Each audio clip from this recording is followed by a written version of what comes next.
السلام عليكم متتبعين قناتي الكرام، أتمنى أن تكونوا بخير جميعا. قبل البداية شكرا لكم على تفاعلكم على الفيديوهات السابقة. في هذا الفيديو غنهضروا على عرض نجم ستة اتصالات المغرب اللي كيسول عليه بزاف ديال المتتبعين الأوفياء، فلا بأس نشارك معكم جميع المعلومات الخاصة بهذا العرض والمتوفرة عندي. فأولا قبل كل شيء، العرض ديال نجمة 56 درهم اتصالات المغرب بلا ما نعاود نشكروا لكم، الجودة ديالو فهي رائعة جدا مقارنة، وكنسطر على كلمة مقارنة بالشبكات الأخرى.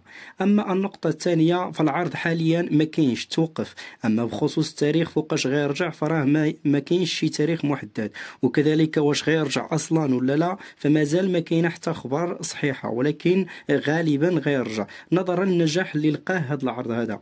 كيبقى فقط التاريخ فوقاش غيرجع هو اللي مازال ما محددش.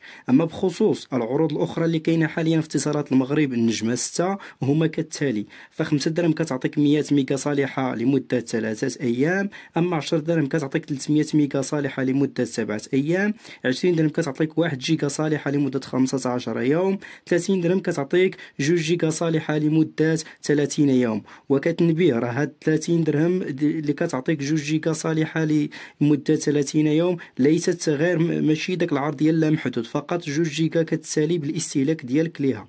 فهاد النقطة ركزوا معها.